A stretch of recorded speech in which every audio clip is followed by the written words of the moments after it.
집에 들어가시니 무리가 다시 모임으로 식사할 겨를도 없는지라.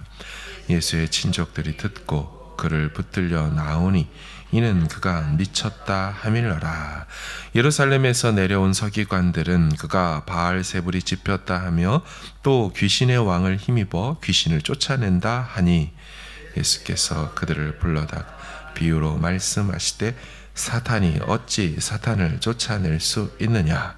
또 만일 나라가 스스로 분쟁하면 그 나라가 설 수 없고 집이 스스로 분쟁하면 그 집이 설 수 없고 만일 사탄이 자기를 거슬러 일어나 분쟁하면 설 수 없고 망하느니라. 강한 자를 결박하지 않고는 강한 자의 집에 들어가 세간을 강탈하지 못하리니 결박한 후에야 그 집을 강탈하리라. 내가 진실로 너희에게 이르노니 사람의 모든 죄와 모든 모독하는 일은 사하심을 얻되 누구든지 성령을 모독하는 자 영원히 사하심을 얻지 못하고 영원한 죄가 되느니라 하시니 이는 그들이 말하기를 더러운 귀신이 들렸다 함이러라. 그때 예수의 어머니와 동생들이 와서 밖에 서서 사람을 보내어 예수를 부르니 무리가 예수를 둘러 앉았다가 여짜오되 보소서 당신의 어머니와 동생들과 누이들이 밖에서 찾나이다. 답하시되 누가 내 어머니이며 동생들이냐 하시고 둘러 앉은 자들을 보시며 이르시되 내 어머니와 내 동생들을 보라. 누구든지 하나님의 뜻대로 행하는 자가 내 형제요 자매요 어머니이니라. 아멘. 오늘 본문에서 예수님은 세 가지 그룹에 의해 반대에 부딪힙니다. 첫 번째 예수님 사역의 반대자들은 예수의 친족들이지요. 직역하면 예수께 속한 자들이란 뜻을 갖고 있어요. His own people. 아마도 친족일 것으로 봅니다. 예수께서 어제 본문에서 마지막에 산에 올라서 12제자들을 불렀습니다. 자, 그리고 오늘 장면은 그 산에서 내려와 집에 들어가신 거죠. 학자들은 아마도 이 집에 들어가 사역을 계속하시는 이 집이 수제자 베드로의 집이 아니었을까 싶어 합니다. 아무튼 집에 들어가시자마자 역시나 수많은 무리들이 달려오죠. 20절에 집에 들어가시니 무리가 다시 모임으로 식사할 겨를도 없는지라. 밥 먹을 시간조차 없으셨다는 것을 보면 예수님의 사역이 얼마나 바쁘셨는지가 짐작이 갑니다. 그런 와중에 예수의 친족들이 찾아온 겁니다. 목적은 성경이 말합니다. 예수님을 붙들러 왔다라고 해요. 한마디로 잡아가려고 온 것입니다. 그 이유는요, 이는 그가 미쳤다 하밀러라. 자신들의 친족인 요셉의 아들이라고 불리는 예수가 정신이 나가서 별짓 다 하고 다닌다, 이런 소리를 들은 것 같습니다. 그래서 잡아가야겠다 하고 온 거죠. 오해도 이런 오해가 없습니다. 친척인 당사자 예수께 한번 물어나 보지. 미쳤다는 사람들의 말만 듣고 잡으려고 친족들이 다 몰려온 거죠. 자, 이것만이 아닙니다. 두 번째 예수 사역의 반대자 그룹이 나오는데 그들은 예루살렘에서 파견을 보낸 서기관들, 율법 전문가들입니다. 왜 예루살렘에서 율법 전문가들이 여기 갈릴리까지 올라왔을까요? 앞에 본문에서 바리새인들이 헤롯 당과 함께 공모해서 예수님 잡아 죽이자 하지 않았습니까? 아마도 그 공모의 결과로 예루살렘에서 율법 전문가들을 보낸 것 같습니다. 유대 종교법으로 잡으려고 하는 거죠. 유대 종교법으로 죽일 수 있는 건 신성 모독죄 아닙니까? 그러니까 그것에 저촉되는지 율법 전문가들의 도움을 받아 빼도 박도 못하게 걸어서 예수를 죽이려는 심산인 거죠. 그러면 이들이 예수에게 덮어 씌우려는 신성 모독죄가 뭡니까? 예수가 귀신 들려서 이 짓을 하고 있다라고 하는 거죠. 22절을 보시면 예루살렘에서 내려온 서기관들은 그가 바알세불이 집혔다 하며 또 귀신의 왕을 힘입어 귀신을 쫓아낸다 하니, 그가 바알세불이 집혔다, 이 집혔다라는 원래 뜻은 소유했다, 이런 뜻을 갖고 있어요. 그러니까 예수가 귀신의 왕을 소유하고 있다. 반대로 말하면 귀신의 왕이 예수를 포제션, 완전히 장악하고 있다, 이렇게 하는 겁니다. 한마디로 이 전제는 예수가 귀신 들렸다는 것입니다. 아주 강력한 영적 프레임이죠. 이걸 덮어 씌우면 빠져나갈 방법이 없습니다. 귀신 들린 사람에게 사람들이 간다? 가지 못하게 만들려고 하는 것이죠. 그러나 예수님은 이 말을 듣고 그들을 불러서 비유로 반문하십니다. 야, 사탄이 어떻게 사탄을 쫓아내냐? 그리고 그 나라가 스스로 분쟁한다면 나라가 서겠냐? 집이 싸움이 일어난다면 집이 제대로 서겠냐? 사탄이 자기 편을 쫓아낸다?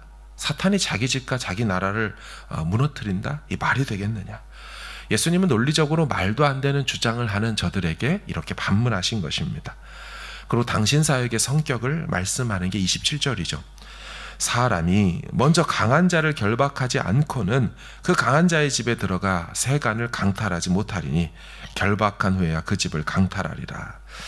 예수께서는 강한 자인 사탄을 결박하고 계시고 그 후에 이 사탄의 졸개들을 쫓아내고 계신다라는 거죠. 예수님의 이 사역이 지금 사탄을 멸하는 사역이다라고 말씀하는 겁니다. 결코 그들의 주장대로 사탄에 사로잡혀서 귀신 들려 하는 행동이 아니라는 거죠. 자, 이제 세 번째, 예수님 사역의 반대자들이 등장하는데요. 이는 예수의 가족들입니다. 아까 첫 번째는 예수의 친족들이라고 했죠. 그들의 공격 무기는 예수가 정신이 나갔다, 정신에 문제가 있다.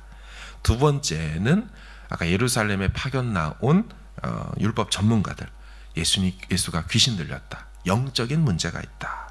세 번째는 예수의 가족들, 예수의 어머니와 동생들이라고 했죠. 우리가 알고 있는 예수의 어머니 마리아와 야요, 요시, 그의 남동생 야고보, 요한, 유다, 시몬과 여동생들이 예수의 가족들로 등장한 겁니다. 이들은 와서 특별히 무엇을 한다라는 표현은 성경에 나와 있지 않습니다. 다른 성경들을 보아도 그저 예수께 무언가를 말하려 왔다라고만 되어 있어요. 아마도 친족들이 와서 잡아가려고 해도 데려가지 못했으니 아마도 이제는 가족들이 와서 데려가려고 좀 오라고, 집에 들어오라고 이런 말을 하려고 했던 것 같습니다. 그런데 예수님은 자신의 육신의 가족들을 만나지 않지요. 잘 보시면 집에 들어오라고도 말하지 않습니다. 그리고 이런 상황을 기회 삼아서 또 가르치는 교훈의 기회로 삼지요. 32절 이하를 보시면 무리가 예수를 둘러 앉았다가 여짜오되 보소서 당신의 어머니 동생들 누이들이 밖에서 찾나이다. 대답하시되 누가 내 어머니고 내 동생들이냐. 둘러 앉은 자들을 보시고 이르시되 내 어머니와 동생들을 봐라.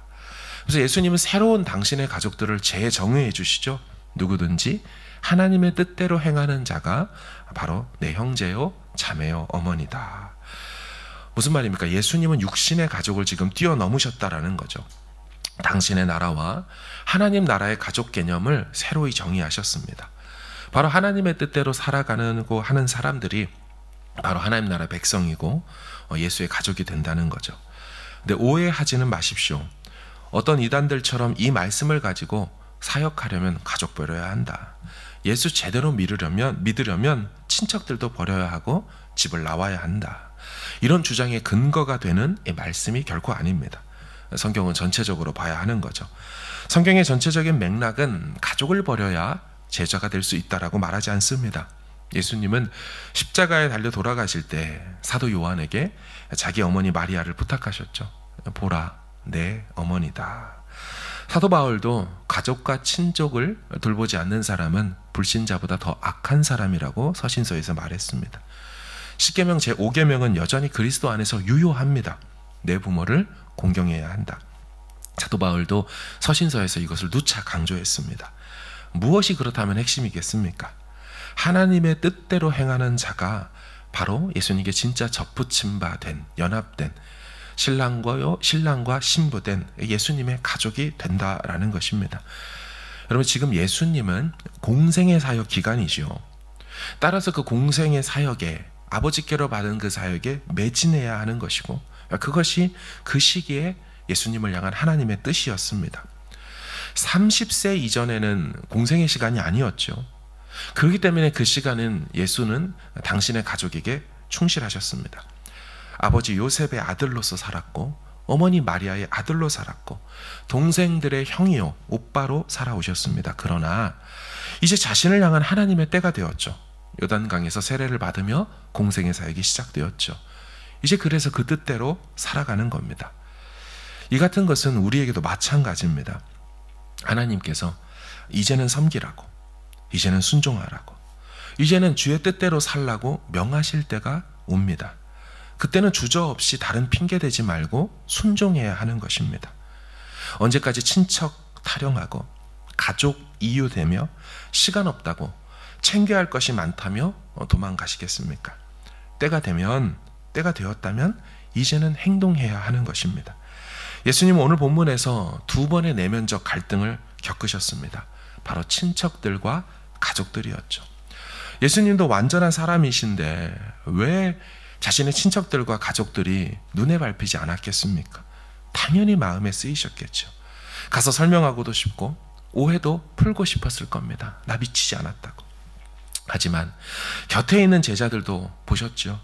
이 예수님이 하시는 말과 행동과 의도를 이 제자들도 3년이랑 살면서도 다 이해하지 못하는데 잠시 방문하여서 친척들과 가족들에게 당신이 이 땅에 오신 이유를 설명한다고 한들 여러분 그들이 알아들을 수 있을까요? 아니요. 오히려 역효과만 날 것입니다. 나중에 당신의 이 구속사역을 다 마치게 되니까 사실은 그때에 그들이 다 이해하게 되었습니다.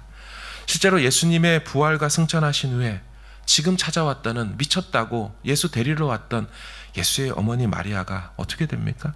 마가의 다락방에서 120명과 함께 그곳에 속하여 예수께서 약속하신 그 성령을 기다리며 기도하고 말씀 듣다 성령의 강림을 체험하지요. 그때 다 깨달았을 겁니다. 아, 그래서 그랬구나.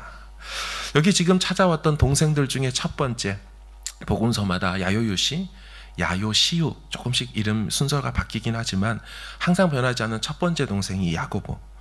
지금은 형님 미쳤다고 찾아왔지만 후에는 예루살렘 교회의 수장이 되어서 초대교회를 이끕니다. 사도행전 15장에 교리적 문제, 정말 누가 구원받는 자인가를 할례가 필요하냐 아니냐라는 이 중요한 결정을 내릴 때 그때 야고보 사도가 그 일을 감당합니다. 우리가 가지고 있는 성경의 야고보서의 저자가 지금 찾아온 야고보 동생 아닙니까? 믿음과 행함에 대한 중요한 가르침을 남기죠.